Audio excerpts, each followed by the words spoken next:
Why hello there, and welcome to the exciting conclusion to my series of videos on the 1 D&D Expert Classes Playtest materials. In my previous 3 videos, I went in depth on all of the changes made to the Bard, Ranger, and Rogue. You can watch those videos now or later or whatever, or not at all, whatever you prefer. And now I'm going to look at, all of the other stuff that's in this thing, because there was more than just those 3 things. So first up, just an overall thing I would like to point out that I liked is when something has been updated now, they are underlining it, which is a convenient way of knowing what has been changed. Because the way they are doing this playtest is suboptimal at best, and a confusing mess at worst. So it is helpful to know what things have been updated. So for example, when a long rest comes up, long rest is underlined, meaning, oh, something has been changed with long rest. I better go to the glossary and look up what's going on. And then you see, oh, long rest now fully restores hit points, spent hit die, ability damage, and lowered maximum hit points. I'm not sure how your hit point maximum would be lowered other than ability damage, but it is listed as like a 4th thing that a long rest restores, so it restores those 4 things. And I don't really have much of an opinion on that other than, okay, that sounds somewhat convenient that you heal up completely with a long rest instead of, oh, we're just gonna have to spend like 3 days in town or in camp before we continue the adventure so that we can heal up to maximum. Anyway, going forward, I am not going to cover every little thing that has been changed because a lot of things have been changed, just the ones that I think are worth noting. So first up, spells, which are once again just provided in the format of the Arcane, Divine, and Primal spell lists, but they now also include the spell schools, which is relevant for the Bard and Ranger, and some of the spell schools have been changed. Also, they have changed Barkskin, which now grants temporary hit points equal to your spell casting modifier plus proficiency bonus instead of a minimum AC of 16, and Guidance, which is now a reaction, which makes it more in line with the updated version of Bardic Inspiration. And, thematically, I like the change to Barkskin, because, having your skin turn to tough bark like Barkskin does sound like more of a temporary hit point situation, but it also seems like a less good bonus.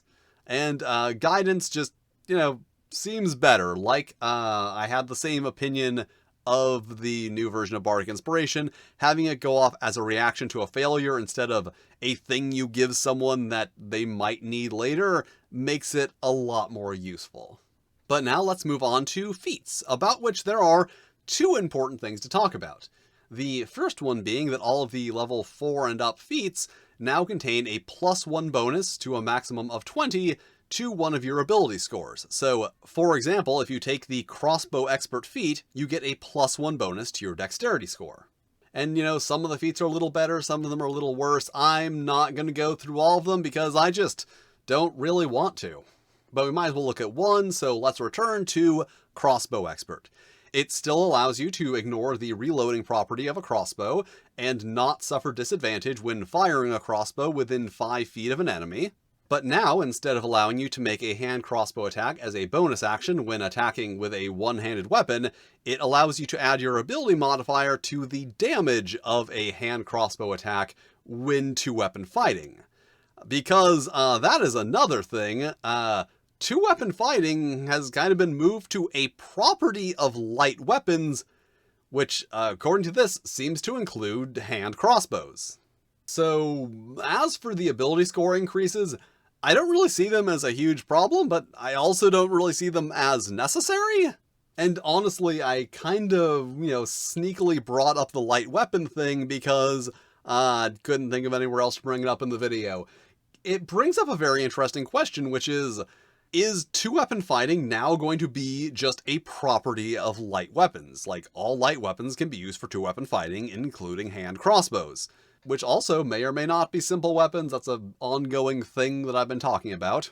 Because, like, that doesn't make any difference mechanically, but it could signal that they are trying to make weapon properties more significant things.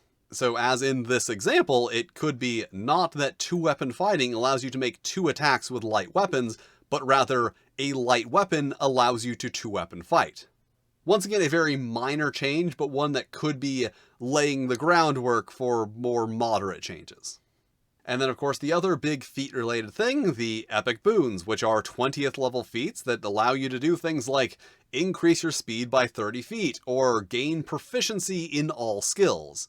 And honestly, I just don't really like these. Like, they're inoffensive, but also it just kind of feels like a waste of space and design time to have these things that are only going to be used in significantly less than 1% of campaigns. And I really don't like them being feats. Like, if we have to have these, if that is non-negotiable, make them their own thing and put them in their own little dark corner of the book, because even in this playtest packet, it is annoying having to scroll past this epic boons section whenever you're looking at the feats. Especially considering that, as mentioned earlier, the epic boons are only ever going to be used by, honestly, a negligible number of players. But now on to miscellaneous things. So the big one, the big topic of discourse on the tweet box, the D20 test. Notably, the rules for criticals have been removed and just replaced with see the player's handbook for the rules for criticals. Which, as you may remember from the last playtest, was a thing that people were complaining about because the critical rules specified weapon or unarmed strike, which suggested you could not roll a critical on a spell roll, which you shouldn't be able to do anyway, but now they have just removed that section from the playtest materials, maybe to revise it, maybe to not. Also, there's no longer any mention of a 20 being an automatic success, possibly due to all the people online who were crying about how, oh no, if a 20 is an automatic success, then the wizard can just rip a steel door off its hinges by rolling a 20. Because I guess those people are bad dungeon masters, like they are incompetent at dungeon mastering and don't understand that players shouldn't be rolling for things that are impossible? And I had just kind of assumed that was common knowledge, but I guess some people just don't understand that the dungeon master has autonomy. And interestingly though, what has been added to the D20 test entry is the DM determines whether a D20 test is warranted in any given circumstance. So now you're having me and the wizards both telling you that as a dungeon master, you are supposed to use judgment. And yes, I am 100% confident that that was added as a response to people not understanding that concept. Also, the inspiration gained from rolling a 20 is also gone, a thing that people seemed pretty happy about on Twitter, but it has been replaced with now gaining inspiration on a roll of 1, which personally I think is worse. It's a reward for rolling a 1, and like, unless rolling a 1 is meaningfully worse than rolling a 2, that feels really unnecessary. Honestly, I just kind of think they really want inspiration to be a more commonly used thing, but don't know how to implement it. Hello, me from the future. So I did not notice this until after I recorded the video, but the heroic inspiration does specify that you decide to use it after rolling the d20.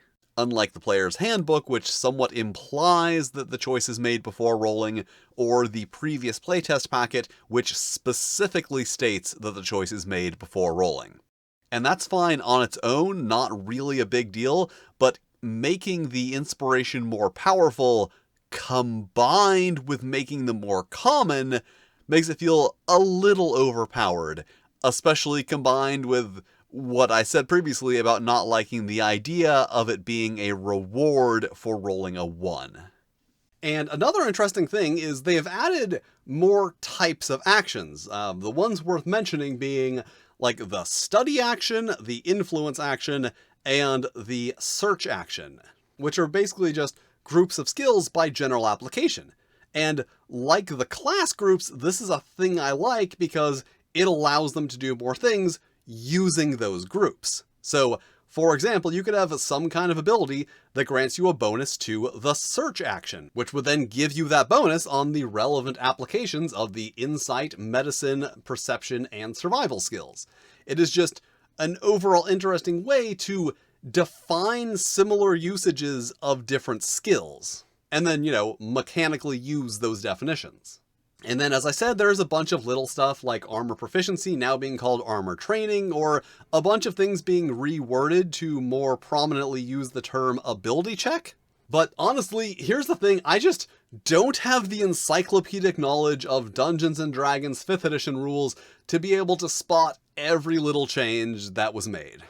So one last thing I would like to point out, because I'm kind of setting myself up for a thing here that I was going off on in the Bard and the Rogue video. The short sword has been reclassified as a simple weapon, which in itself is, not a big deal. But it makes me question, has anything else been reclassified?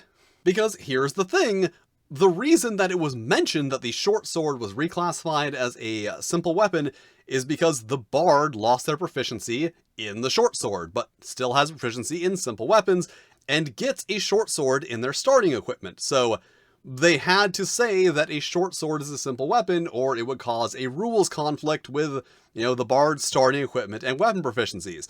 But here's the thing, is the Bard and the Rogue both lost proficiency in the hand crossbow, and it's entirely possible that the hand crossbow has also been reclassified as a simple weapon in, the version of the rules that we don't have access to.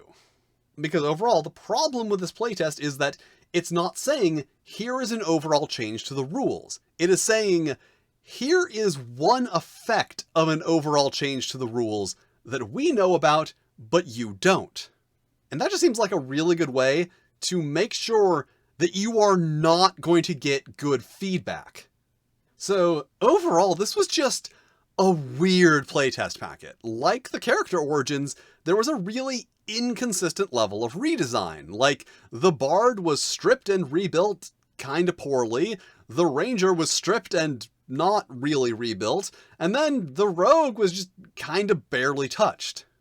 And then all the rest of the stuff seems more or less fine. It just kind of feels like either someone over there knows what they're doing and someone else does not, or there's just no communication between any of the designers in terms of what direction they are supposed to be going with in this redesign. Because it really does feel like the Bard and the Ranger, as aggressive and slapdash as the redesign was, were going in a specific direction that the Rogue was not. And yes, there are hundreds of scenarios about how corporate mismanagement and or battles of fragile ego could lead to all these problems, and I'm sure somewhere in one of those is the truth of what's actually going on, but honestly, I don't care, because the only thing that actually matters is the end result that shows up on the page. And that end result is so far, unimpressive at best. But that is all I have to say on the topic of the 1D&D Dungeon & Dragon Expert Classes Playtest Packet. And hopefully just, Dungeon & Dragon in general, until such time as the Wizards just, drop another playtest packet unannounced and I have to do this whole thing again. So until then, thank you for watching. Extra special thanks to my Fight and Flail Snails, Samuel Gorski, Randy Mulholland, and Toshiro Kuro. If you would like to be cool like them, you can check out my Patreon, where you can get early access to videos and fun stuff that I make for the Patreon. But if you don't want to do that, that's cool too. You can still hit all of the lovely buttons, like, subscribe, these other videos, which I am sure are lovely videos that you will also enjoy. And I will see you next time, with not Dungeon & Dragon. I do other stuff. I do lots of other stuff on this channel. You should check that stuff out if you haven't. It's cool stuff.